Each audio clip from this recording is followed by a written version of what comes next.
Hey, good morning, guys. On today's show, we have Dan Anderson's music review. We also have one of the last News at the Hills, and we also have Brian Kelly's short film called The Sandwich.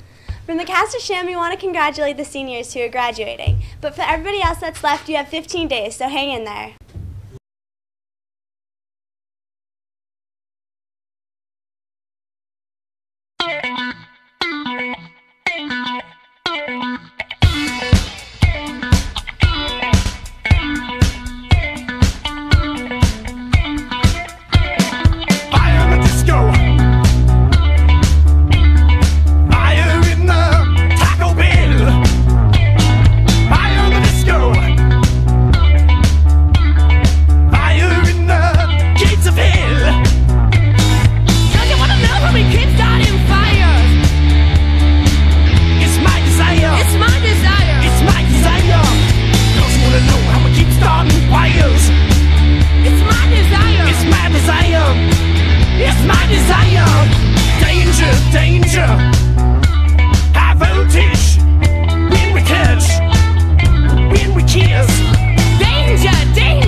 Hey everybody, and welcome back to my segment after a bit of a layoff due to the MCAS. Before today's review, I should mention that we need a new music man, or woman if that's your thing, for the show next year since I'm graduating. If you'd like to give it a shot, please see Mr. Cusick and he'll set something up. Now on to today's disc, which is Elephant by the White Stripes. Get a nice shot of that. Despite being the frontrunners amongst garage rock and blues bands as of late, the knock on Jack and Meg White has been that there are only 2 people in the band and that there's no bass player, which supposedly makes their sound a little weak. Despite still only being 2 members strong, they bring a monstrous sound to this album. Part of this can be attributed to the analog equipment they used to make the record, giving it an older, dirtier sound. They also address the lack of instrumentation, as Jack plays the piano on I Want to Be the Boy to Warm Your Mother's Heart, and creates a whole backing choir of himself Freddie Mercury style on There's No Home for You Here. But possibly the best example is their current single Seven Nation Army, which features one of the funkiest bass lines not on a Prince album, and makes for one of the only decent songs on the radio today. Even drummer Meg White gets into the act, making her singing debut and doing a decent job of it on In the Cold Cold Night.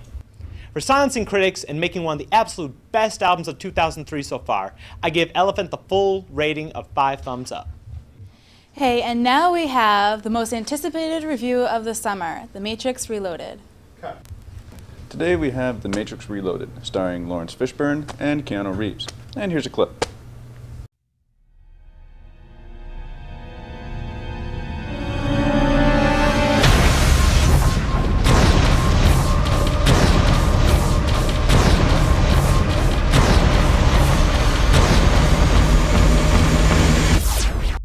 Here we go.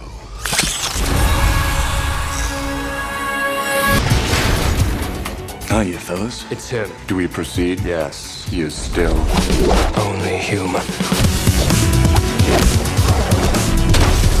all of our lives. We have fought this war. Tonight, I believe we can end it. That's a nice trick. Huh, upgrades. Mr. Anderson. Surprised to see me? Somehow he's found a way to copy himself. Now there's more than one of them.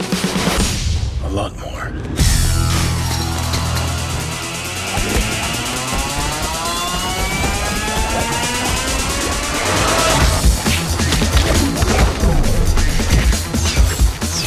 Come on!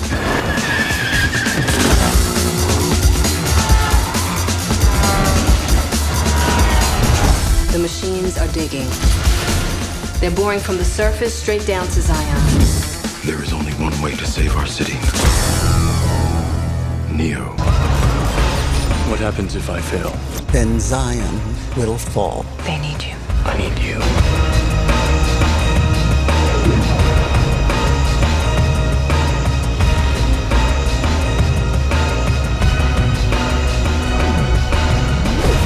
What if the prophecy is true? What if tomorrow the war could be over? Isn't that worth fighting for? Isn't that worth dying for?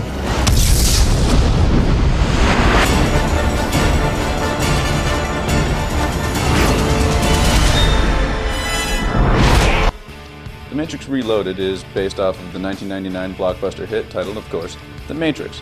If you saw the original film, the sequel features a lot of the same trademark action scenes, except in this film, it's a bit overly dramatic and so much overdone that it's almost hard to appreciate and becomes a bit trite, but it's still exciting nonetheless. If you don't just want to see an action film and are interested in philosophy and some sort of deep meaning behind what you're watching, The Matrix covers the same angle as well and follows along this entire plot based around the nature of human choices and so on and so forth that really leaves you thinking at the end. All in all, I really enjoyed The Matrix Reloaded. And on this, my final review, I will give my only perfect 10.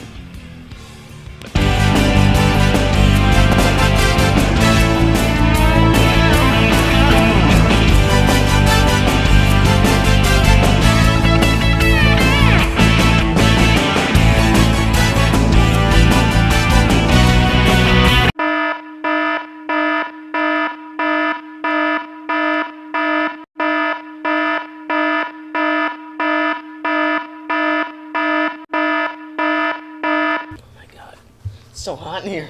Hello and welcome to News at the Hill. I'm Bob Eustace. And I'm John Riggles. What stands 6 feet tall, smells like roadkill, and is named Tiffy? Isn't that Mr. Cusick's old girlfriend? No. This is the corpse flower, otherwise known as Morphophallus. Native to Indonesia, it blooms only a few times in its 40-year life, and rarely blooms in cultivation. About 63,000 people flocked to smell its putrid stench in 1999, and thousands more in 2002. For 8 hours, it emits a nauseating odor to attract corpse-eating beetles. The only other thing in the world that can attract that many corpse-eating beetles is, of course... Keith Richards. Keith Richards.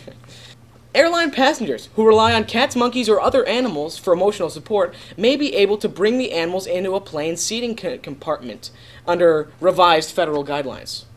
Yes, the revised guidelines also clarify that animals that pose a public risk would not be allowed in cabins, such as snakes, ferrets, rodents, or spiders. I mean... If you rely on ferrets to guide you around, you're in trouble. That means I can't bring my seeing-eye boa constrictor. Oh, and my rat, who squeaks when danger is imminent. What are you gonna do? I don't know.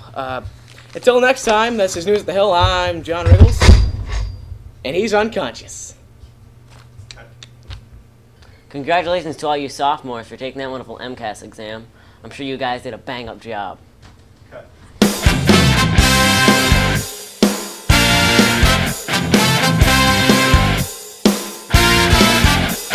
I never felt too good, but in this world who would? I was always thinking something wasn't right, but then